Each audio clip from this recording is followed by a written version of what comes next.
Good evening.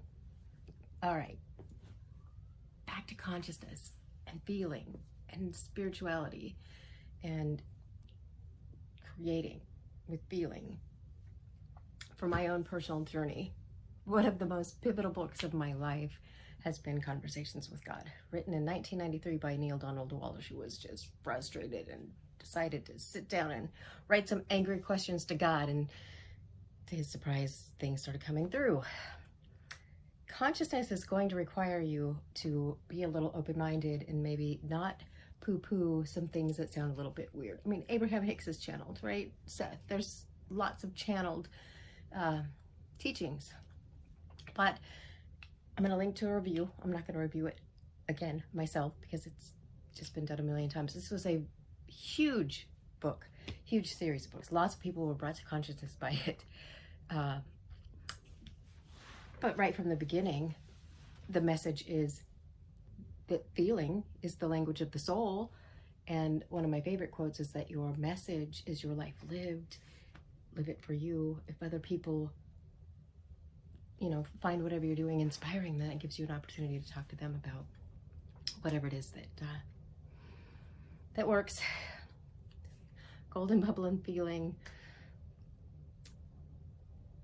The book was huge. Not just for me. It was not just a series of 3 books.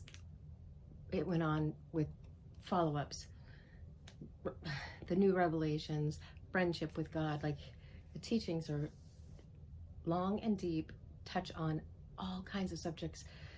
Sex, it's fantastic to hear what God's take on sex is. Oh, and the male-female dichotomy, divine dichotomy, how we couldn't know light without darkness. Do yourself a favor and at least listen to the beginning of book 1 and see if you can get through it. The original audio series was read in turn by both Ed Asner and Ellen Burstyn because it's sexless, right? So they'll switch mid-sentence. This male-female voice of God. Ed Asner will forever be God for me. Comforting. These messages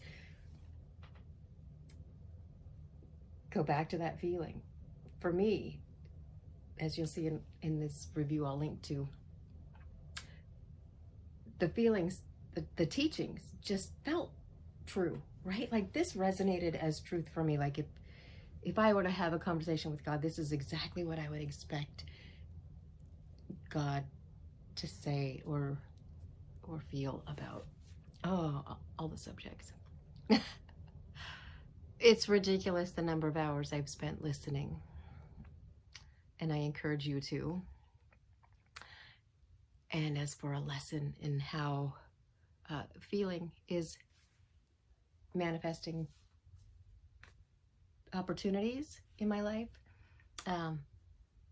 there's a woman that I've known since roughly the same time the book was written, early 90s. And she's been on my mind for quite some time because I wanted to follow up and see how her life had progressed since we last talked, which was probably 10 years ago. Knowing she had gone into a line of work that really served people, cared for people. And it just so happens, as I'm considering what I want to do for a vacation next, and it should be serving people, she reached out as a result of something she saw on social media between her brother and I. And she's been a little bit on the outs with him. So she just wanted to talk. I'm happy to do that with her. I love both she and her brother, and I hope that I can help her put to rest whatever it was that happened in the past, because we're all on this journey at different paces. Anyway, the fact is, the point is, it's love.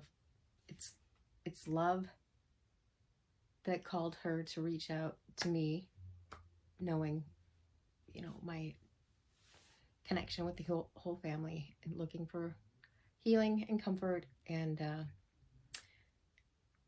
and she just may have something for me to do with her that has to do with serving the greater good. So timing, right timing, like out of the blue, this woman contacts me. This is the golden bubble. It's all energy, right? Like, stay with me. It gets better, I promise. All right. Good enough for tonight. Check out Conversations with God. How does God talk? And to whom?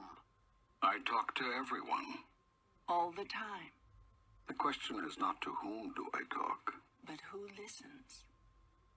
First, let's exchange the word talk with the word communicate. It's a much better word, a much fuller, more accurate one. When we try to speak to each other, me to you, you to me, we are immediately constricted by the unbelievable limitation of words. For this reason, I do not communicate by words alone. In fact, rarely do I do so. The most common form of communication is through feeling. Feeling is the language of the soul.